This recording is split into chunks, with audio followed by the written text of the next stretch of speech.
Hello and welcome to another edition of L.I.F.T Tutoring. Today I am wearing my Hulkbuster vs. Hulk t-shirt. No real reason. I mean, Avengers Endgame's out. If you haven't seen it, go see it. This video is brought to you by Estelle and Gustav. If you check on Amazon, you can go get your own copy. The link is down in the description below. Hope you check it out. It's a great read for children age 3 and up. That includes you adults. Alright, so today I'm going to get into our fourth video for Super Smash Bros. I know it has been a long, way too long time. Now, I'm going to do this a little differently. I will admit that the other videos before have been more scripted based because I wanted to try some things out. I realized that part of what makes me more energetic in the videos that I do are to not necessarily have a script, is to kind of go off both points. So that's what I'm going to attempt to do today, and I hope you really enjoy this video. Today we're actually, and from here on out, we're going to be going through 10 characters at a time, with the actual last video maybe being 11 or 12, depending on how it shakes out. So instead of doing 5 characters at a time, we're going to kind of more lightning fast go through these characters. If you haven't seen the previous Super Smash Bros. Rankings videos, you can check that out in the info box in the corner and enjoy that. And please bring on the debate. I welcome your likes, I welcome your dislikes, I welcome your comments, I welcome your hate. Everything that we need to go along with this Super Smash Bros. List. So, just to recap, I am taking all of the Super Smash Bros. Characters and not putting them in any sort of tier list, but I'm actually giving them a numerical rank. This is not completely fair, as it's still early in Super Smash Bros. Ultimate's infancy, and it's still early in the game to be able to tell who's the best and who's not the best. There's going to have to be a lot more data that gets pulled in the coming weeks, months, and possibly even years. So I fully reserve the right to change my mind, but it is okay, because this is what creates great YouTube videos, good community content, and great video game community. So without further ado, let's get into it. Number 60, Pit. Pit's a wonderful character for beginning players. His moveset is pretty straightforward. I really enjoy how Pit has a good recovery ability. Pit has got a good separational, he can slow the match down. Pit can slow the match down if he needs to. His bow and arrow is fantastic, and the fact that you can do directional with it. The shield ability to be able to have it shield and bounce off is wonderful, but I just can't really justify getting him any further up this list, so he is at number 60.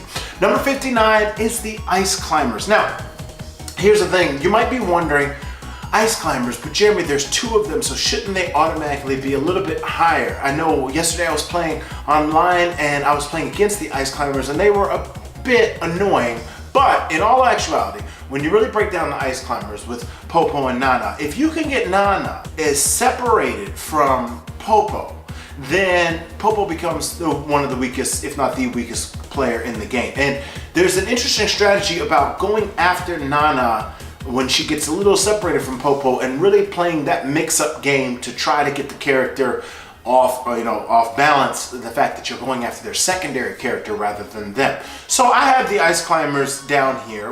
Again, in the right hands, they could really be a force to reckon with, but there's a lot of in-betweens and there's a lot of guesswork when it comes to possibly getting these 2 characters separated.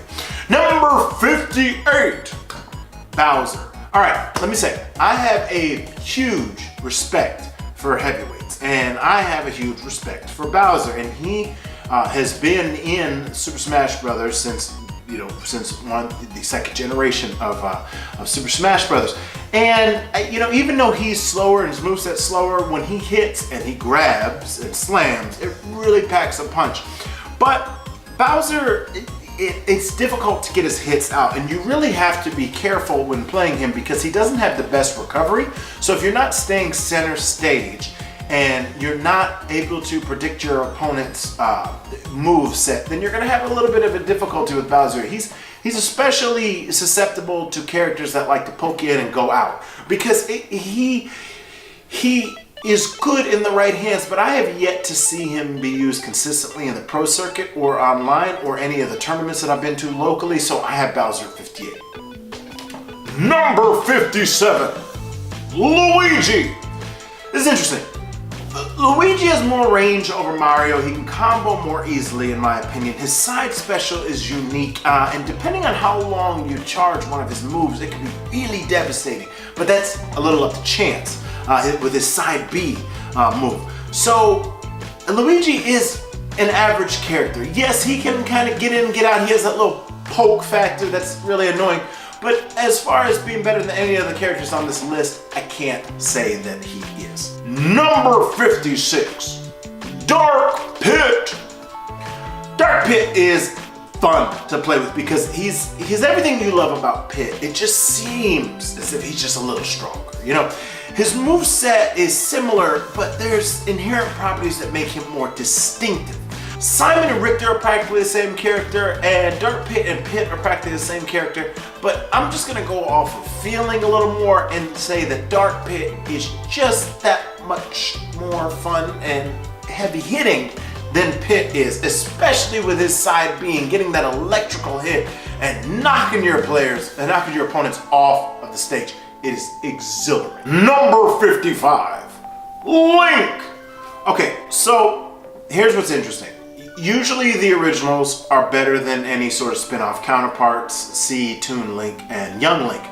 But in this case, this version of Link seems to have a bigger hitbox than in previous versions, seems to be more equipped to do different things in Toon Link and Young Link rather than compared to games past. But sits right here, you know, sits right here at 55 for me. No one attack is super fantastic. Everything can work together, but you have to have a strategy. You can't just camp and you can't just go in. So Link is more of a patient player's character, but it's difficult to have an answer for everything that is going to be thrown at Link. So all the Zelda Link fanboys, please destroy me in the comments below. Number 55. Kirby! So, we have come a long way when we talk about Kirby. It used to be that almost exactly 10 years ago, about 11 years ago, right around the same time as the first Iron Man, I had wrote a column for a video game website called Console Monster, and in there I ranked all 35 of the Super Smash Bros. Melee characters, and I had Kirby as number 1. Got destroyed for it. Now, the thing is, Kirby is still a joy to play with. Kirby is still easy to use. Kirby still, actually, I believe, gains an advantage with that hammer attack that he's got from King DDD. I really feel that Kirby is more versatile than he has been, and I like his moveset. The problem is, Kirby is lightweight.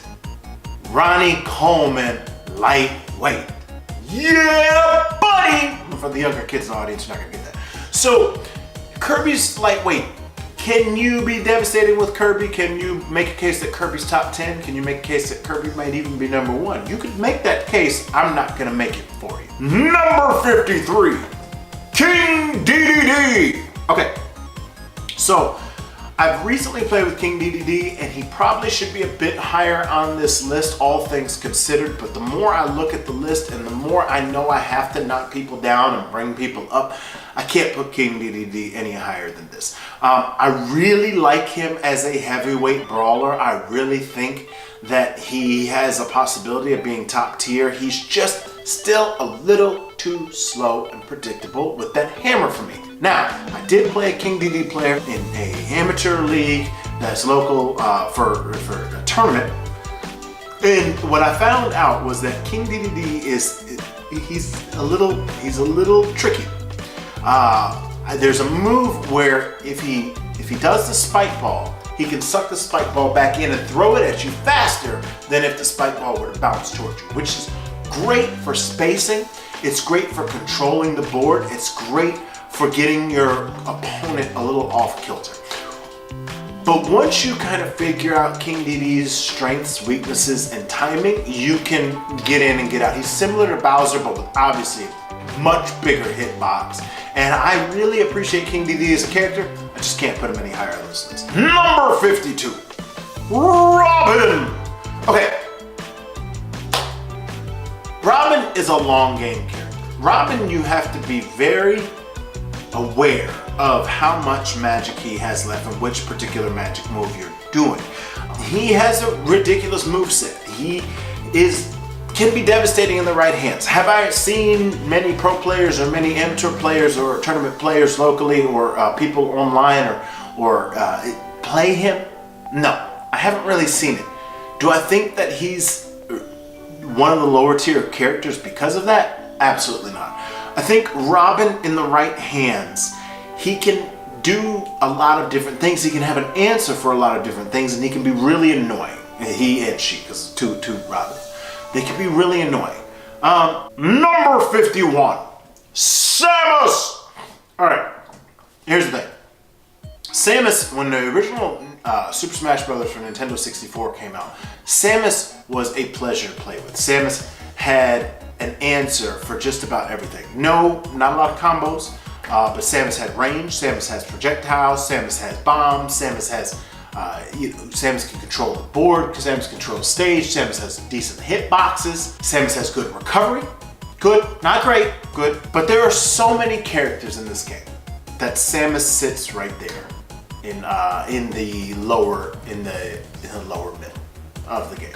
Thank you for watching this video. I know it was a little bit faster to get through 10 characters than usual, but I'm trying to keep these videos a little shorter so I can get them out a bit faster because it's been way too long. I appreciate you watching. Be sure to give this video a thumbs up. If you didn't like it, sure, give it a thumbs down, but comment as to why you didn't like it.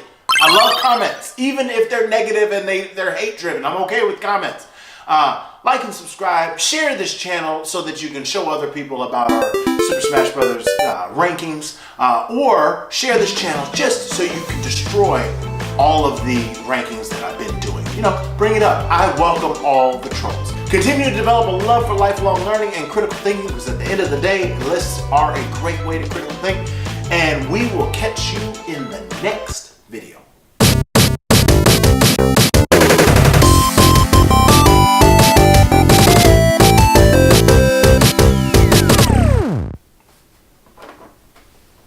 Estelle and Gustav.